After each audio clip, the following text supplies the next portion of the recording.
Hey YouTube, my name is Ambrosia27 and welcome back to my blog. If you didn't by chance click on this video from my page, then you wouldn't have noticed it, but I actually have a title for the series now. So, in any of the future videos, if I happen to be referring to this video series as a whole, I'll be calling it Graduating to Healthy. And I know it's kind of cheesy, but I kind of dig the cheesiness of it.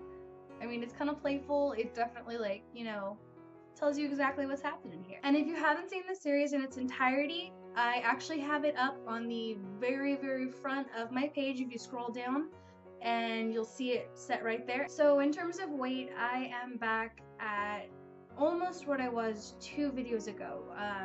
As of this morning, I am at 224, and I'm gonna be working really, really hard to lose those last 4 pounds because as of right now, I'm setting a new goal for myself because 220 was a little bit too easy. So the new goal is to be at or under 200 pounds by the time I graduate on May 18th. And I know it's going to be a lot more difficult the closer I get to the date in May, but I've been doing so well this past year from when I first started back in April, and I know this is something that I really, really want, and it's not impossible, you know. And even if I can't get to that goal by, the date I want to, I'll have set some really good habits for myself. And I think that that's really good for me. I think that one of the things that's been helping me recently is finally understanding that I don't need to eat everything on my plate. I grew up thinking that if I was served a plate of food, I had to eat everything on it. Nope, I don't even know who taught me that. I just, made myself do it. So even if I had way too much food on the plate, or I didn't, particularly care to eat it all, I still did. It's been really transforming for me to come to understand that I don't need to eat everything on my plate, because I will make myself a plate of brown rice and maybe some chicken and some beans and, I don't know, fruit on the side. And even though I know I can eat that entire plate, I don't. And I don't end up feeling dissatisfied or not full. I don't end up feeling crazy full where I'm uncomfortable. And I kind of end up just being satisfied. I'm really trying hard to be conscious about what my body's telling me, and it really is a conscious effort. It's not something that I do, as an instinct. It's something that I have to be fully aware of. So this right here is the part of the video where I'm sure I'm gonna have to say goodbye to some of my viewers, because today we're gonna be talking about eating disorders and disordered eating habits. And I'm fully aware that this is triggering to some people, and honestly, I would rather, you guys feel safe wherever you are on the internet and be able to walk away from something that will cause you anxiety. I don't like to blindside people with things. So, if this is where we say goodbye, I'll see you next time.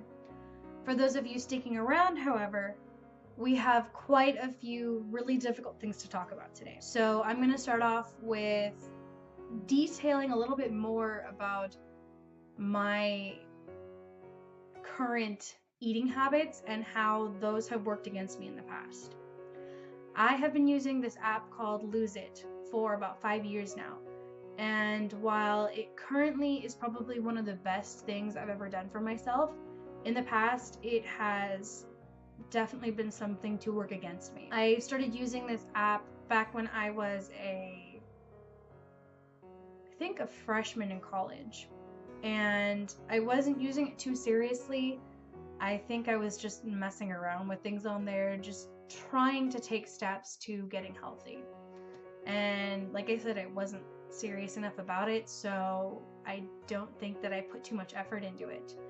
But between my summer of my freshman year and my sophomore year, I ended up taking a summer class, and I had a lot of free time on my hands because I didn't have a job at the time. All I had was class, and then I would go straight home, and I was bored because nobody was home. So I started going to the gym, and I had this little boost of, I don't know, energy, inspiration to get really fit, and somehow I thought that I would do it really fast if I started being really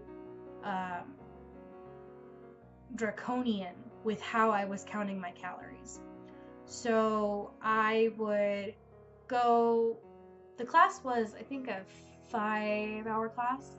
So between the lunch break we had, it was like a 30-minute break.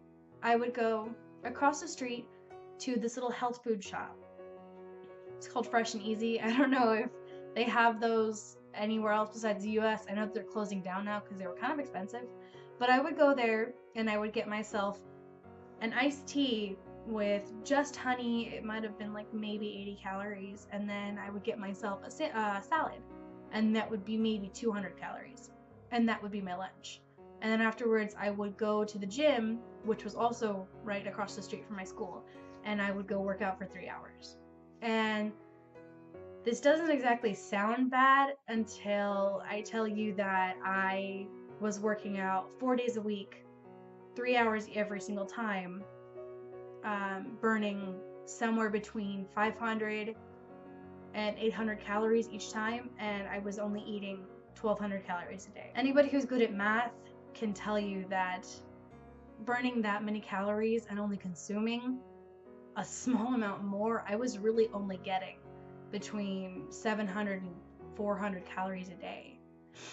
And that's really, really unhealthy. According to what most physicians will tell you, if you're trying to lose weight as a woman, you shouldn't be eating anything less than 1,200 calories. Unless you're under specific doctor's orders and you're in the hospital for something and they have you on a diet, then you shouldn't be eating less than 1,200. Even 1,200 is really, really pushing it. And I can remember being extremely satisfied that I was burning so many calories and also extremely exhausted. This doesn't exactly qualify as an eating disorder, but it definitely falls along the lines of disordered eating, because I was making sure to cull my intake calories so much, and I was extending myself and exerting myself beyond what my body can take. And I look back at pictures now of myself, and I thought that I was so gorgeous back then. I was so proud of myself. I went from 230 something down to 200 in a matter of a few months. I guess that I thought that somehow that made me a good person, that made me a better person than the person I was weighing 236 pounds. Because I look at pictures of myself and I look so happy. I'm beaming, I'm wearing tighter clothing than I would have at 236. You know, I definitely have this better confidence about myself. But I honestly think that was just skin deep, because no amount of, you know, this tight shirt and that tight skirt changed the fact that I still wasn't where I wanted to be. And in those same pictures you can see I have these ugly, ugly dark circles under my eyes, and I look exhausted. I looked as exhausted as I felt, and I was always irritated, and I was never letting myself do anything because I was so afraid of losing that control that I had over my body and over my eating habits. And I look at my body then, I only have like one full body picture, which I think says something about that confidence, that I wasn't actually feeling it. I was just kind of playing at it. And in that full body picture, I can see how I didn't lose weight correctly, because when you lose weight and you're really working at it, you don't lose weight from one specific spot. There's no way to target just one spot to lose weight. When you lose weight and you're really, really working at getting healthy, whether that's through exercise or through diet, your whole body loses weight. And even now, weighing, 224 pounds versus that 200 pounds, I can see the difference in my body because I lost weight correctly this time. And I didn't just cut myself off from food and decide that that was the best way to achieve results quickly. There's this misconception that eating disorders don't affect people who are overweight or obese. And I think that stems partially from people thinking that the only eating disorders that exist are those that make you not eat, or those that make you eat and then purge. There are also eating disorders that cause you to eat and eat and eat even when you are full, and eating disorders that cause you to eat more than you want to and then feel insanely guilty about it, but then you do it over and over again. Despite how traumatic this is for people, I think that it's kind of overlooked when it comes to the medical community and overweight people. Because when I was going through this and I was dropping weight so quickly, I remember going to the doctor and he was legitimately excited for me. He had never smiled at me before until that one appointment where I went and I was down to 202 pounds, and he was just so overjoyed that I had lost that kind of weight. All he wanted to do was, test my blood and see if I was still pre-diabetic, and once I wasn't, he was like, well, hey, you're free to go. I don't need to see you anymore. I don't care what happened to you to get you there. It's all fine and great once you break out of your habits and you finally get some semblance of normalcy and healthiness back into your life to the point where you're not hurting yourself. But the repercussions of having practiced those habits are pretty long lasting. I remember having developed this fear of eating, especially after workouts. And as a matter of fact, I don't like going to gyms anymore because all I can think about is having gone there and pushed myself to my limit and beyond. And I don't like remembering that. My best friend has been definitely one of my biggest cheerleaders throughout all of this, through, getting back on track and getting healthy again and paying attention to my body, because she's a nutritionist. She just recently graduated, and I would hear her after classes telling me, did you know that this happens in your body when you eat this, and these things work this way, and if you're like this, you need to do this.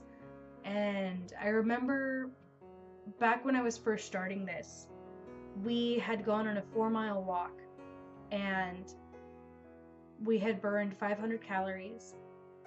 And I told her that I was hungry, but I was still only going to eat this many calories because that was what I had left for dinner. And she kind of gave me this look like, what are you talking about? And I was like, oh, well, no, I don't want to eat all those calories we just burned. I mean, we just burned them. Why would I do that? And she kind of gave me this really, serious look and told me, if you're going to burn calories, you need to eat those calories back. That's how your body makes up for things. That's how your body builds those muscles. That's how you end up benefiting from your workouts. And I had this ugly fear in me, this nausea that came over me when I thought about having to eat those calories. And I think she saw that in me, and she was like, well, hey, if you don't want to do that, try eating just maybe 100 calories, maybe 200 next time. You can just go with half, whatever makes you comfortable, and then work your way up to eating all those. And that's probably one of those things that kind of turns me off to working out now, is I still have that fear in me, despite knowing that I can eat those foods, I can eat those calories back because it's good for my body. Sometimes I can't make myself do that. Even if I am hungry, I will let myself go a little bit longer, wait till lunch to eat, just wait till breakfast to eat. And I'm really working on that. I'm hoping that sometime in the future that fear will go away, But as for right now, it hasn't. I really want everybody watching this to understand that no matter what size you are, no matter what the scale reads, if you are 100 pounds or 500 pounds or anything in between, that number does not qualify what kind of person you are. That does not determine whether or not you deserve to be happy, whether you deserve respect, whether you can lead a happy life. You know, you decide that. Nothing else can. Nobody else can. People can talk about whether fat girls are attractive or skinny girls are attractive, or, you know, whether fat men are attractive or skinny men are attractive, and they don't get to decide that. You get to decide whether or not you deserve to live a life you want to.